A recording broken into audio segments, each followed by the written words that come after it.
सुनो जी, हम शानदार तरीके से अपनी शादी की सालगिरह मनाने जा रहे हैं ना। तुमने सबको इनवाइट तो कर दिया ना। मैंने तो अपने मायके में सबको फोन करके बता दिया है कि वो सब लोग कल ही आ जाएंगे, और बाकी के तुम भी अपने ऑफिस में सबको बोल देना। बड़ी धूमधाम से हम अपनी शादी की 7वीं सालगिरह मनाएंगे। सुमन ने खुशी से चहकते हुए अपने पति सुनील से कहा। तो सुनील बोला, हाँ हाँ सुमन, मैंने ऑफिस में सबको बोल दिया है, बस अब अच्छे से तैयारी करनी है, इसलिए मैंने 4-5 दिन की ऑफिस से छुट्टी ले ली है। फिर थोड़ी देर को सोचकर सुनील फिर से बोला, सुमन, इस पार्टी में आने के लिए क्या मैं अपनी माँ और बहन को भी फोन कर दूं? इतना सुनते ही सुमन ने भड़कते हुए कहा, उन दोनों भिखारियों को हमारी पार्टी में बुलाने की कोई जरूरत नहीं है। देखा नहीं था क्या, जब पिछली बार हमारे पास आई थी तो किसी से मिलवाने में भी शर्म आती थी। उन लोगों को मुझसे दूरी रखो। पर सुमन, वो मेरी माँ और बहन है, एक बार फोन कर लेता तो ठीक रहता। अगर किसी और से उन्हें पता चलेगा कि हमने अपनी एनिवर्सरी की इतनी शानदार पार्टी रखी है और को नहीं बुलाया तो उन्हें अच्छा नहीं लगेगा। तुमने उनका रहन सहन देखा है ना तो उन्हें ढंग से बात करनी आती है, ना ही ढंग से कपड़े पहनने आते हैं। अगर तुम्हें अपनी माँ और बहन को बुलाना है तो फिर मैं अपने मायके से सभी लोगों को आने के लिए मना कर देती हूँ, क्योंकि मुझे तो तुम्हारी माँ और बहन को अपने मायके वालों से मिलवाने में बहुत शर्म आती है। देखा नहीं, मेरे घर में सभी जॉब करते हैं, सभी हाई स्टैंडर्ड के हैं, और फिर तुम्हारे ऑफिस से भी सभी लोग आएंगे, उनको भी तुम अपनी माँ से क्या कहकर मिलवाओगे? अच्छा ठीक है, मैं माँ और रेखा को फोन नहीं करूँगा, लेकिन हमारे पड़ोस में ही मामा जी रहते हैं, उन्हें तो हम बुलाना ही पड़ेगा, सुनील ने कहा। तो सुमन झट से बोल पड़ी, हाँ तो मामा जी को बुलाने में क्या बुराई है? देखा नहीं मामा जी का शहर में कितना बड़ा बिजनेस है। अगर हम उनको अपनी शादी की सालगिरह में बुलाएंगे तो हमारी पार्टी में 4 चांद लग जाएंगे, और उनको बुलाने के लिए तुम खुद जाना, फोन मत करना।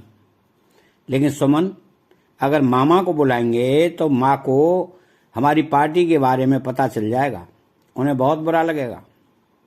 ओफो सुनील, फिर से वही बात। मैंने बोल दिया ना कि मुझे तुम्हारी माँ और बहन को अपनी पार्टी में नहीं बुलाना। अब इस बारे में और कोई फालतू की बात करके मेरा मूड खराब मत करना। वैसे भी हमें अपनी पार्टी की बहुत सारी तैयारी करनी है, जल्दी से नहाकर रेडी हो जाओ, हमें शॉपिंग करने चलना है। बोलकर सुमन खुद ही नहाने के लिए चली गई। 2 दिन बाद शादी की सालगिरह थी। घर में तरह तरह के पकवान बनने की खुशबू आ रही थी। सारे रिश्तेदार घर पर आए हुए थे। तभी सुनील के मामा जी इधर उधर नजरें दौड़ाकर अपनी बहन को खोजते हुए बोले, अरे सुनील, जीजी कहीं दिखाई नहीं दे रही, और रेखा भी कहीं नजर नहीं आ रही। वो लोग अभी तक नहीं पहुंचे हैं क्या? तुमने फोन तो कर दिया था ना उनके पास? मामा की बात सुनकर सुनील थोड़ा सकपका गया, और कहीं बात न बिगड़ जाए और मामा जी नाराज न हो जाएं, इसलिए सुमन बीच में आकर बोली, हाँ मामा जी, हमने फोन कर दिया था, अब माँ जी की मर्जी है वो आना चाहती या नहीं। ये सुनते ही मामा जी ने उनको ठीक है बोलकर और साइड में जाकर अपनी बड़ी बहन ममता जी को फोन किया और बोले, जी तुम अभी तक नहीं आई? तुम्हारे बेटे के घर में इतना बड़ा फंक्शन है, तुम्हें तो सबसे पहले आना चाहिए था। ये सुनकर अचंभित होते हुए ममता जी बोली, राम सिंह, तू कौन से फंक्शन की बात कर रहा है? मुझे तो कुछ भी नहीं पता। जी लगता है तुम भूल गई हो। सुनील ने तो मुझसे कहा था कि उसने तुम लोगों को फोन किया था, शायद तुम्हें याद नहीं होगा। राम सिंह, मुझे तो याद नहीं आ रहा कि सुनील ने मुझे फोन कब किया था। हो सकता है रेखा से बात हुई हो, लेकिन वो तो अभी कॉलेज गई हुई है, बस आती होगी। हाँ जी, रेखा से बात हुई होगी और वो आपको बताना भूल गई होगी। अब ऐसा करो, रेखा के आते ही जल्दी से तैयार होकर आ जाना। ज़्यादा दूर नहीं है, चलने के बाद 1 घंटे में पहुंच जाओगी। पार्टी शाम को है। मैं तो जल्दी ऐसे ही आ गया था कि तुम लोगों से मिल लूँगा, वरना शाम को तो सब लोग पार्टी में बिजी हो जाएंगे। ठीक है जी, देर मत लगाना, अभी मैं फ़ोन रखता हूँ, कहकर राम सिंह जी ने फ़ोन काट दिया। उधर फ़ोन काटते ही ममता जी की बेटी रेखा भी कॉलेज से आ गई। ममता जी उसे सारी बात बताते हुए बोली कि बेटी जल्दी से तैयार हो जाओ, हमें तेरे भाई के घर चलना है। पर माँ, हमारे पास तो भैया भाभी में से किसी का भी फ़ोन नहीं आया। अरे घर के कामों में व्यस्त होंगे, जिस वजह से फ़ोन करना भूल गए होंगे। और फिर बहू बेटे हमारे कौन से पराए हैं जो हमें अलग से लेने आएंगे। अगर वो भूल भी गए तो क्या हुआ, चलो हम खुद से चलते हैं। ममता जी को ये बिल्कुल भी एहसास नहीं थी कि बहू ने उन्हें जानबूझकर नहीं बुलाया है। उन्हें तो यही लग रहा था कि बेटे बहू कामकाज के चक्कर में भूल गए होंगे। पर रेखा का उतना मन नहीं था, लेकिन माँ को अकेले भी नहीं भेज सकती थी। इसीलिए रेखा माँ को लेकर शहर आ गई। शाम के समय धूमधाम से पार्टी की तैयारी चल रही थी। दरवाजे पर माँ और बहन को देखकर सुमन गुस्से से तमतमा उठी और सुनील का हाथ पकड़कर एक कोने में लेकर गई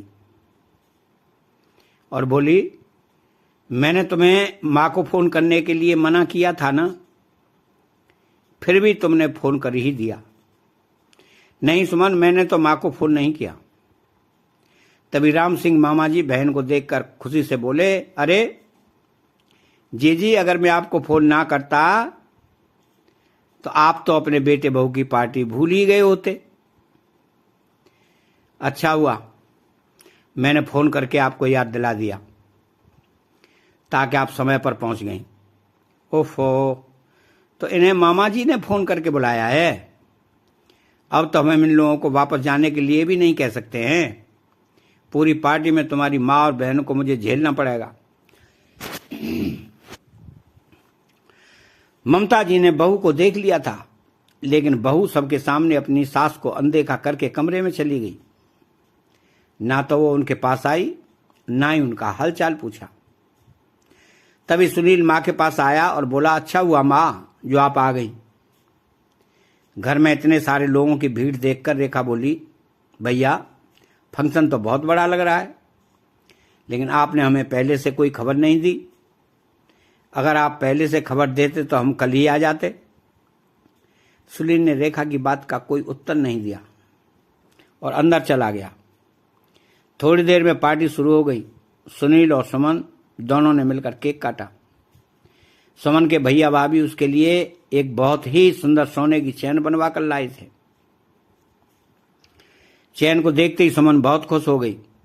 सूट बूट पहने सुमन के माता पिता भी अपनी बेटी और दामाद का टीका करने लगे और दोनों को एक एक सोने की अंगूठी गिफ्ट में दे दी। तो सुमन खुश होकर अपनी माँ के गले लग गई। सबसे लास्ट में ममता जी की बारी आई।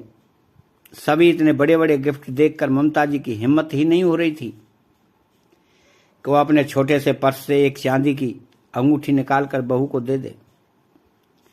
तभी ममता जी के भाई कहने लगे, अरे जीजी तुम भी बहू का टीका कर दो और जाकर उसको अपना आशीर्वाद दो। हाँ राम सिंह, जाती हूँ। इतना कहकर ममता जी बेटे बहू को आशीर्वाद देने चली गई और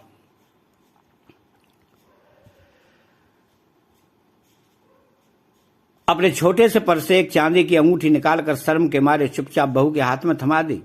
लेकिन जैसे ही बहू ने अपने हाथ में चांदी अंगूठी देखी तो वहीं सबके सामने टेबल पर फेंक दी। आंखें तरेरते हुए सुनील से बोली, मैंने तुमसे कहा था ना कि अपनी फटीचर माँ को इस पार्टी में मत बुलाना। एक तो कैसे कपड़े पहन कर आई हैं, ऊपर से गिफ्ट में भी क्या लेकर आई हैं, चांदी की अंगूठी। मुझे सब लोगों ने कितने महंगे महंगे तोहफे दिए हैं, तुम्हारी माँ को शर्म भी नहीं आई मुझे चांदी की अंगूठी देते हुए। क्यों माँ जी, अगर देने के लिए कुछ भी नहीं था तो आई ही क्यों गांव में, नहीं यहीं पड़ी रहती। हमारी इतनी पार्टी खराब करने की क्या जरूरत थी। बहू की बात सुनकर ममता जी की आंखों में आंसू भर आए। बड़ी हिम्मत करके हकलाते हुए बोली, बहू हमें तो अचानक से राम सिंह ने बुला लिया। पहले से पता होता तो कुछ और खरीद करके ले आती। अब घर में चांदी की अंगूठी रखी थी, इसलिए सोचा कि खाली हाथ जाने से अच्छा है कि मैं अपने बहू के लिए कुछ लेकर जाऊं। सुमन के गुस्से के आगे सुनील भी कुछ नहीं कर पा रहा था, लेकिन रेखा से यह सब कुछ सहन नहीं हुआ। वो चांदी की अंगूठी को उठाते हुए बोली, भाभी, माँ ने बड़े ही प्यार से आपको कोई अंगूठी दी थी, लेकिन आपने बड़े अपमान के साथ उनको फेंक दिया। आप उन्हें सम्मान नहीं दे सकती तो कम से कम सबके सामने अपमान तो मत करिए। रेखा की बात सुनकर सुमन गुस्से से भड़कते हुए बोली, देख रहे हो अपनी बहन को सबके सामने कैसे मेरा अपमान कर रही है। इन दोनों की औकात नहीं थी हमारी पार्टी में आने की। आ गई भिखारिन जैसा मुंह लेकर हमारी बेइज्जती करवाने के लिए। भाभी, हम भी कोई सड़क पर भीख नहीं मांगते हैं, आराम से गांव में अपनी मेहनत करके कमाते हैं, आपसे पैसे मांगने नहीं आते। बात को बढ़ते हुए देखकर सुनील माल को ठीक करते हुए बोला, अरे सुमन, तुम फालतू में ही गुस्सा करके हमारा इतना कीमती दिन बर्बाद कर रही हो। सबने तुम्हें गिफ्ट दे दिया, पर मेरे गिफ्ट के बारे में तो तुमने अभी तक पूछा ही नहीं। अपनी आंखें बंद करो, तुम्हारा सरप्राइज बाहर है। जैसे तैसे सुनील ने पार्टी के माल को ठंडा करते हुए कहा और सुमन की आंखें बंद करके उसे बाहर ले आया। बाहर एक लंबी सी कार खड़ी थी। कार की चाबी सुमन के हाथों में थमाते हुए सुनील बोला, आंखें खोलकर देखो सुमन, तुम्हारे लिए मैंने क्या गिफ्ट लिया है। कार को देखकर सुमन चहक उठी और सुनील के गले से लगते हुए बोली, थैंक यू, जो तुमने मेरे लिए इतना अच्छा गिफ्ट दिया। पूरी पार्टी में ममता जी और रेखा एक कोने में कुर्सी पर बैठी रहीं। ना तो उनका पार्टी को एंजॉय करने का मन किया और ना ही कुछ खाने पीने का। अपने भैया के बदलते हुए रूप को देखकर रेखा को बहुत बुरा लग रहा था। माँ से बोली, माँ, ये वही भाई है जो नौकरी लगने से पहले मुझे और आपसे कहा करता था कि माँ, आपने पूरी जिंदगी बहुत काम किया है, मेरी नौकरी लग जाएगी तो मैं आपको कभी काम नहीं करने दूंगा, रानी बनाकर रखूंगा।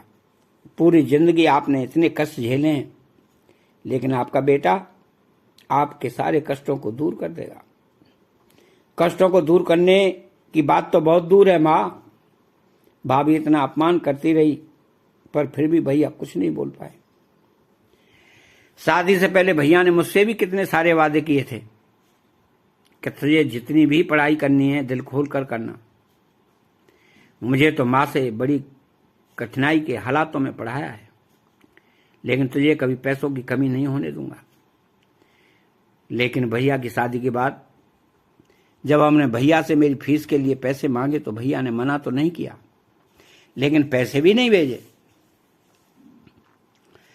किस तरह से हम एक एक पैसा जोड़कर हम मेरी फीस भर रहे हैं, ये तो हम दोनों ही जानते हैं।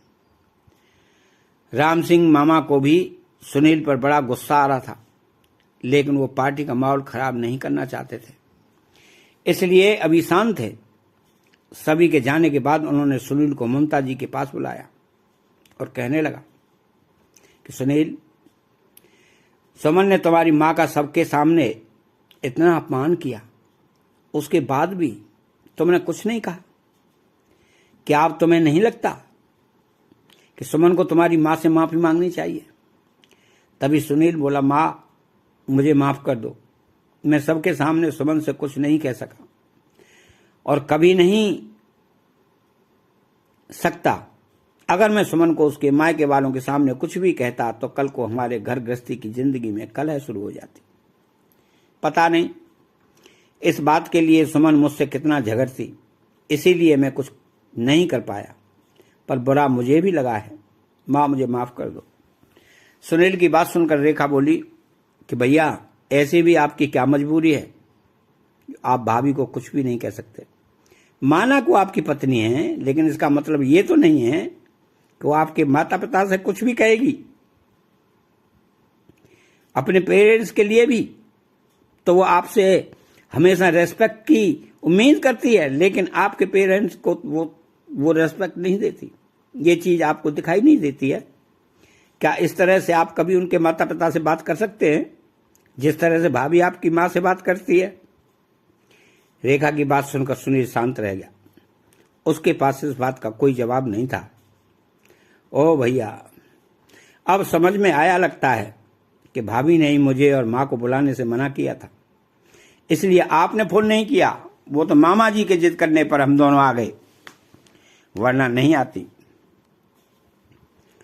माँ, तुम रेखा को समझाओ न, वो मेरी बात को समझने की कोशिश करे। मैं सुमन से कुछ नहीं कह सकता। ये बात आपको भी पता है कि मुझे नौकरी सुमन के पिताजी की वजह से मिली है। उन्होंने ही मेरी नौकरी के लिए सिफारिश की थी। मैं सुमन के पिताजी के एहसानों तले दबा हुआ हूँ। अगर कुछ भी कहता हूँ तो सुमन नाराज हो जाती है और अब मुझे उसी के हिसाब से चलना पड़ता है, नहीं तो वो मुझे जॉब से निकलवा देगी। वाह भैया, आप भाभी के पिताजी के एहसानों तले दबे हुए हो। क्यों उन्होंने आपकी नौकरी लगवाई, लेकिन माँ ने आपको इतनी मेहनत से पढ़ाया न होता तो क्या आपकी नौकरी लगती?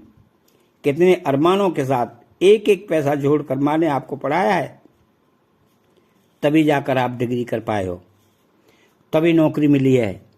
क्या बिना डिग्री के नौकरी लगवा देता? पर माँ का तो आपने कभी एहसान नहीं माना, लेकिन मैं ऐसा कभी नहीं करूंगी। अपनी माँ को हमेशा सम्मान दूंगी और कभी उनका अपमान नहीं होने दूंगी। माँ, अब हम भाई भाभी के घर में नहीं रह सकते। जहां पर भाई अपने घर में पूरे हक के साथ अपनी माँ को नहीं रख सकता है, वहां हमें रहने का कोई अधिकार नहीं है। राम सिंह मामा को भी गुस्सा आ गया। वो बोले, तुम दोनों मेरे साथ घर चलो, इधर रुकने की जरूरत नहीं है। सुनील इसलिए माँ और बहन को नहीं रोक पाया क्योंकि वो नहीं चाहता था कि इस घर में उसकी माँ और बहन का और अपमान हो, क्योंकि उसे पता था कि सुमन अपने मायके वालों के साथ ही व्यस्त रहेगी, उसकी माँ और बहन को पूछेगी भी नहीं।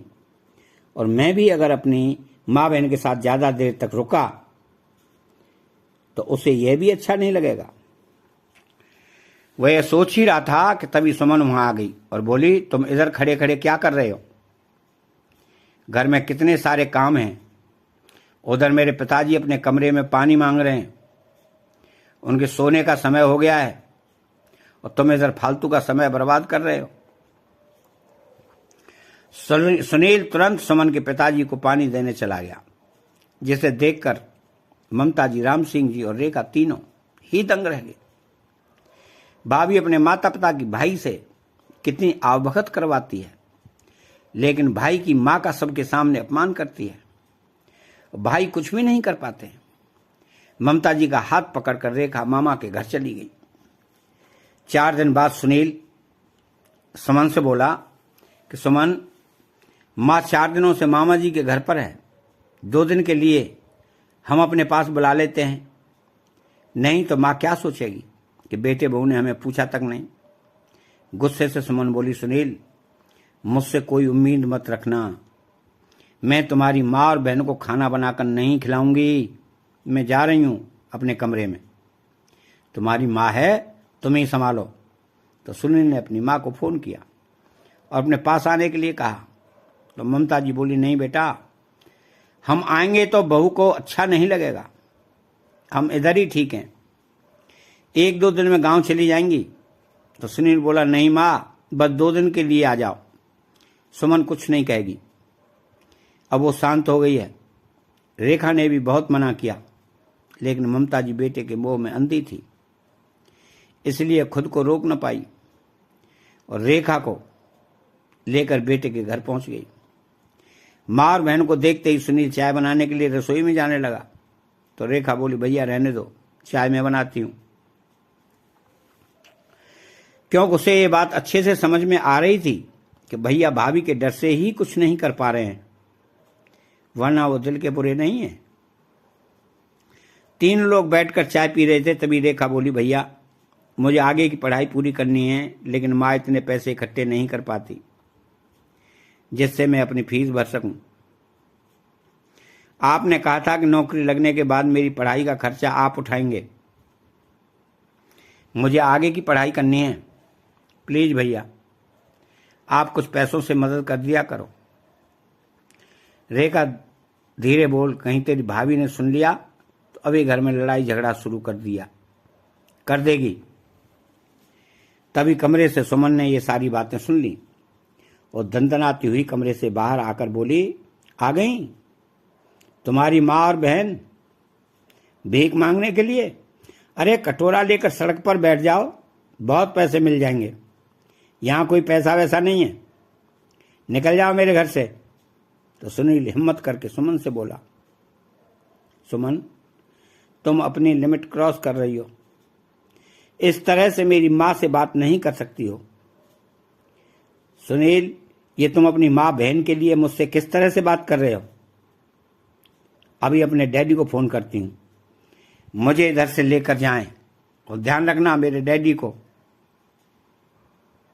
तुम्हें नौकरी से निकलवाने में एक दिन भी नहीं लगेगा, फिर देखती हूँ कैसे करते हो अपनी माँ और बहन की मदद। बेचारा सुनील सुमन की बात सुनकर चुप बैठ गया। रेखा मन में सोचती रही, अब समझ में आया कि भैया भाभी से इतना क्यों डरते हैं। क्यों कि भाभी उन्हें हमेशा मायके जाने की और नौकरी से निकलवाने की धमकी जो दे देती है। माँ तुम मामा के इधर ही चली आओ, मैं बाद में आकर मिलता हूं। सुनील इतना कहकर सुमन को मनाने अंदर कमरे में चला गया। जैसे तैसे करके अपनी पत्नी सुमन को शांत कराया और दूसरे दिन चुपके से मामा के घर चला गया। वहां जाकर अपनी बहन से बोला कि वो चोरी छुपे कुछ पैसे तुम्हारी पढ़ाई के लिए भेजता रहेगा, लेकिन ये बात तुम कभी तुम्हारी भाभी के सामने मत कहना। और हाँ, मैं ज्यादा पैसे नहीं भेज पाऊंगा क्योंकि मेरी सैलरी तुम्हारी भाभी अपने हाथों में ही लेती है। कुछ पैसे मेरे खर्चे के लिए दे देती है, उन्हीं में से कुछ पैसे मैं तुम्हें भेजता रहूंगा। रेखा कुछ नहीं बोली। धीरे धीरे समय गुजरता रहा। एक दिन पता नहीं सुमन को कैसे पता चल गया कि सुनील अपनी माँ बहन के पास पैसे भेजता है। उसने सुनील के साथ अच्छा खासा झगड़ा कर लिया, जिस वजह से सुनील ने अपनी माँ बहन के पास पैसे भेजने बंद कर दिए। फीस की व्यवस्था न होने के कारण रेखा की आगे की पढ़ाई ना हो पाई। थोड़े दिन माँ बेटी बहुत टेंशन में रही। फिर रेखा सोचने लगी कि मुझे सिलाई आती है, क्यों न थोड़ी बहुत सिलाई करके कुछ पैसे कमा लूं ताकि घर खर्च आराम से निकल जाए। उसने अपने घर पर ही सिलाई करना शुरू कर दिया। धीरे धीरे लोग बढ़ते गए। आसपास के सभी लोग रेखा से ही कपड़े सिलवाने लगे तो रेखा को भी आगे बढ़ने की और हिम्मत मिल गई। वो रात दिन सिलाई में लगी रहती। अब वो सिलाई से ही अच्छे खासे पैसे कमाने लगी थी। तो एक दिन उसके मामा ने कहा, रेखा तुम ममता जी को लेकर यहीं शहर में आ जाओ, शहर में तेरा सिलाई का काम भी बहुत अच्छा चलेगा। तो रेखा को भी यह बात सही लगी और वो अपनी माँ ममता जी को लेकर शहर में ही रहने लगी और वहां एक छोटी सी सिलाई की दुकान कर ली। धीरे धीरे रेखा पूरे शहर में फेमस होती चली गई। इतने सारे आर्डरों से मिलने लगे कि उसने 2 लड़कियों को अपने साथ रख लिया। अब रेखा और ममता जी के पास पैसों की कोई कमी नहीं थी। आज रेखा इतने बड़े शहर में बहुत बड़े शोरूम की मालकिन बन गई थी, जहां पर अब उसके शोरूम में बाकी लोग काम करते और वो सिर्फ डिजाइन तैयार करती। इधर दूसरी तरफ रेखा की भाभी सुमन अपने छोटे भाई की शादी के लिए मायके आई हुई थी और सुनील कुछ दिनों के लिए कंपनी की तरफ से बाहर गया हुआ था।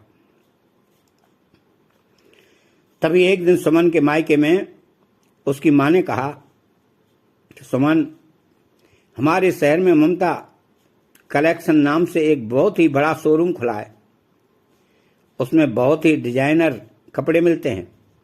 हमारे पड़ोस में रहने वाली तुम्हारी सविता आंटी बता रही थी कि अभी कुछ दिन पहले उसकी बेटी की शादी हुई है, तो उन्होंने अपनी पूरी शॉपिंग वहीं से की थी। अच्छा चलो ठीक है माँ, आज हम भी वहां शॉपिंग करने चलते हैं, कहकर दोनों माँ बेटी तैयार होकर ममता कलेक्शन शोरूम में चली गई। जैसे ही सुमन अपनी माँ के साथ शोरूम के बाहर पहुंची तो शोरूम को देखकर सुमन की आंखें फटी की फटी रह गई। माँ, ये शोरूम तो देखने में ही बड़ा शानदार लग रहा है, अब तो हमें कहीं अलग अलग दुकानों पर घूमने की जरूरत नहीं पड़ेगी, इसी शोरूम में आया करेंगे, एक ही जगह सबके कपड़े मिल जाएंगे। बोलते हुए सुमन अपनी माँ के साथ शोरूम के अंदर चली गई। सामने इतने सुंदर सुंदर लहंगे देखकर सुमन ने काउंटर की तरफ ध्यान नहीं दिया और सीधी लहंगे देखने के लिए आगे बढ़ गई। शॉपिंग करके जैसे ही सुमन बिल पे करने के लिए काउंटर पर आई तो सामने ममता जी को बैठे देखकर बोली, ए बुढ़िया, तू यहां क्या खरीदने आई है? तेरे पास तो इतने पैसे भी नहीं हैं कि इतने बड़े शोरूम में एक साड़ी भी खरीद सके। तभी ममता जी एक कड़क आवाज में बोली, बहू, ये तुम्हारा घर नहीं है जहां तुम कुछ भी बोलोगी और हम सुनते रहेंगे। ये मेरा शोरूम है। इतना सुनते ही सुमन हंस पड़ी और कहने लगी, बुढ़िया क्यों झूठ बोल रही है? इतने बड़े शोरूम की खुद को मालकिन बता रही है। लगता है इधर सेलमैन की नौकरी या स्टाफ में काम करती होगी, थक गई होगी तो इधर आकर बैठ गई। तभी ममता जी सुमन से बोली, बहू, ये शोरूम मेरा और मेरी बेटी का है और तुम मेरे ही शोरूम में कपड़े खरीदने के लिए आई हो। मुझे लगता है कि तुमने अंदर आते समय शायद इस शोरूम का नाम नहीं पढ़ा, इसलिए बाहर जाकर एक बार इस शोरूम का नाम पढ़ो। इस शोरूम का नाम ममता कलेक्शन है और तुम्हें इतना तो पता ही होगा कि मेरा नाम ही ममता है। ये सुनकर तो सुमन को ऐसा लग रहा था जैसे काटो तो खून नहीं। कुछ समय के लिए तो भूत बनकर खड़ी रही। मैं ये क्या देख रही हूं? इतना बड़ा शोरूम इन दोनों ने कब खोल लिया? कहां से आया इतना पैसा इनके पास? रेखा के चेहरे का रंग उतर गया। इतनी खुशी से वो आई, भाई की शादी की शॉपिंग करने आई थी, लेकिन अपनी सास और ननद को शोरूम की मालकिन देखकर उसकी सारी खुशियां छूमंतर हो गई। बड़बड़ाती हुई सुमन अपने घर वापस आ गई। अगले दिन सुनील का फोन आया तो सुमन सुनील पर भड़कते हुए बोली कि 2 दिन बाद मेरे भाई की शादी है और तुम अभी तक नहीं आए हो। अगर टाइम से नहीं आए तो समझना नहीं, तुम्हारे लिए अच्छा नहीं होगा। सुमन की धमकियों से सुनील भी तंग आ चुका था, इसलिए उसने कहा कि मैं तुम्हारे भाई की शादी में नहीं आ रहा। तुम्हें जो करना है वो कर लो। पूरी जिंदगी तुम्हारी धमकियां सुनता रहा, लेकिन अब नहीं सुनूंगा। तुम नौकरी से निकालने की धमकी देती थी, मैं खुद इस नौकरी को छोड़ रहा हूं। मुझे नहीं करनी ऐसी नौकरी जहां मुझे बात बात पर धमकी सुननी पड़े। मैं मेहनत मजदूरी कर लूंगा, कुछ भी कर लूंगा, लेकिन अब तुम्हारे एहसानों तले नहीं दबूंगा। इतना कहकर सुनील ने फोन रख दिया। और सच में सुनील सुमन के भाई की शादी में नहीं आया, जिसे देखकर सुमन बहुत नाराज हो गई। घर आओ, फिर तुम्हें बताती हूं। शादी हो जाने के बाद सुमन जब ससुराल गई तो सुनील भी घर आया हुआ था। सुमन ने सुनील से बहुत झगड़ा किया, लेकिन सुनील अब उसकी एक नहीं सुनता और एक प्राइवेट कंपनी में छोटी जॉब करने लगा। छोटी नौकरी में सुमन की जरूरतें पूरी नहीं होती तो अपने मायके में माता पिता से पैसे मांगने लगी। माता पिता भी बिना कुछ कहे उसे पैसे दे देते। यह सब भी सुनील को पसंद नहीं आता, लेकिन सुमन को तो फिजूल खर्ची करने की पहले से ही आदत थी। तो थोड़े से पैसे से उसका गुजारा कैसे होता? बात बात पर मायके से पैसे मांगने लगी। एक बार सुमन के मम्मी पापा 4 धाम की यात्रा करने जा रहे थे और बस खाई में गिर गई, जिसकी वजह से वो दोनों ही इस दुनिया में नहीं रहे। यह खबर सुनते ही सुमन अंदर तक हिल गई, लेकिन होने को कौन टाल सकता है। कुछ समय बाद सुमन मायके गई, लेकिन इस बार उसके मायके का माहौल बिल्कुल बदला हुआ था। अब घर की बागडोर उसके भाई भाभी के हाथों में आ गई थी। सुमन ने अपने भाई से 20,000 रुपये मांगे, लेकिन भाई भाभी दोनों ने ही पैसे देने से इनकार कर दिया। कहने लगे, सुमन, जब तक मम्मी पापा थे तुमने उनका बहुत फायदा उठाया और हम कुछ कह भी नहीं पाते थे, लेकिन अब ऐसा नहीं होगा। हमारे अपने ही खर्चे हैं। भाई भाभी के बदले हुए रूप को देखकर सुमन चकित रह गई। घर जाकर सुमन सुनील से अपने भाई भाभी की शिकायत करते हुए बोली कि मेरे भाई भाभी बहुत बुरे हैं, उन्होंने मुझे पैसे देने से मना कर दिया। तो सुनील बोला, अगर तुम्हारे भाई भाभी बुरे हैं तो तुम कौन सी अच्छी हो? तुमने भी तो मेरी बहन को उसकी पढ़ाई के लिए पैसे नहीं देने दिए थे। वर्ग भीख मांगे कहकर उन्हें घर से निकाल दिया था। कभी अपनी मर्जी से मैं अपने घर में एक भी नहीं रख भी नहीं पाया। फिर आज जब तुम्हें भगवान उसकी सजा दे रहा है तो तुम्हें बुरा क्यों लग रहा है? तुम यही डिजर्व करती हो। तुमने मेरी माँ और बहन का बहुत अपमान किया है, जिसे मैं कभी नहीं भूल सकता। सुमन आज वो सारी पुरानी बातें याद कर रही थी जो उसने अपनी सास और ननद से कही थी, और कहीं न कहीं आज उसे अपनी गलती का पछतावा भी हो रहा था। लेकिन अब क्या कर सकती। दूसरे दिन सुमन सुनील से बोली, तुझे पता है सुनील, तुम्हारी माँ और बहन का इस शहर में बहुत बड़ा शोरूम खुला है। हमारे पास पैसों की कितनी तंगी है, क्यों न तुम्हारी माँ के पास चलें और उनसे मदद मांगें, वो हमारी मदद जरूर करेंगी। ये बात सुनकर सुनील बहुत खुश हुआ कि चलो उसकी बहन ने इतनी तरक्की कर ली, उसे बहुत अच्छा लगा। दूसरे दिन वो ममता कलेक्शन पहुंच गया। सुनील को देखकर रेखा बहुत खुश हुई। तभी सुनील भी खुश होते हुए बोला, रेखा तूने तो बड़ी तरक्की कर ली, इतना बड़ा शोरूम खोल लिया। हाँ भैया, लेकिन मेरी तरक्की में आपका भी साथ है। वो कैसे? रेखा, मैंने तो कुछ भी नहीं किया भैया। आप जो थोड़े बहुत पैसे मुझे पढ़ाई के लिए भेजते थे, उससे मेरी पढ़ाई तो नहीं हो पाई, लेकिन उन्हीं पैसों से मैंने सिलाई मशीन खरीद ली थी और धीरे धीरे मैं अपने काम को बढ़ाती गई, तब जाकर आज इस मुकाम पर पहुंची हूं। तभी ममता जी भी उधर आ गईं और बेटे को सामने देखकर बहुत खुश हो गईं। तभी उनकी बहू सुमन ममता जी के पास आई और बोली, माँ जी हम बहुत परेशान हैं। मेरे माता पिता भी अब इस दुनिया में नहीं रहे। सुनील की भी नौकरी छूट गई। एक छोटी सी नौकरी करता है, जिससे हम दोनों के खाने पीने का गुजारा भी बड़ी मुश्किल से हो पाता है। अब आपके पास इतना सारा पैसा है तो आपके बेटे बहू इतने परेशान हो रहे हैं, तो आपको नहीं लगता कि आपको अपने बेटे बहू की मदद करनी चाहिए? और फिर हम आपके बच्चे हैं, अगर आप हमारी मदद नहीं करेंगी तो कौन करेगा? भाभी की बात सुनकर रेखा बोली, पैसे देखे नहीं कि मांगने वाले पहले आ गए। ये कोई पैसे बांटने की जगह नहीं है जहां हम तुम्हें पैसे बांट दें। ये मेरा शोरूम है, निकल जाओ यहां से, हम तुम्हारी कोई मदद नहीं करेंगे। तुमने जैसा किया था ये उसी का फल तुम्हें मिल रहा है। पास में खड़ा हुआ सुनील भी बड़ा उदास था। बेटे के उदास चेहरे को देखकर ममता जी का दिल पिघल गया और रेखा से बोली, बेटी तुम भाभी को छोड़ दो, अपने भाई का चेहरा देख, उसने तो हमेशा भलाई सहा है। तभी सुनील बोला, नहीं माँ, आप हमारी कोई मदद नहीं करेंगी। आज हमारी जो भी परिस्थितियां हैं वो सिर्फ सुमन की वजह से हैं। जब हमारे पास पैसा था तब क्या सुमन ने मुझे आप लोगों की मदद करने दी थी? नहीं ना।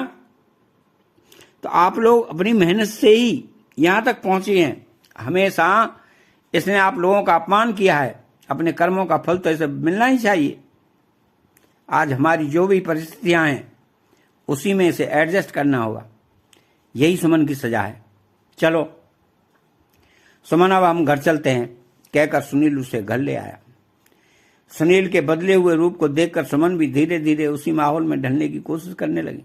दोस्तों, जब लोगों के पास पैसे हो जाते हैं तो वो अलग ही घमंड में जीने लगते हैं, लेकिन वो कभी ये नहीं सोचते कि आज वो जिसकी गरीबी का मजाक उड़ा रहे हैं, कल उसके पास उसके दुगने पैसे भी हो सकते हैं, क्योंकि किस्मत के पलटते देर नहीं लगती। सही कहा है किसी ने कि भगवान के घर देर है पर अंधेर नहीं। आज सुमन के साथ भी वही हुआ। उसने अपनी सास और ननद को भिखारिन कहकर घर से निकाला था, लेकिन आज वो खुद गरीबी की लाइन में खड़ी थी। तो दोस्तों, आपको ये कहानी कैसी लगी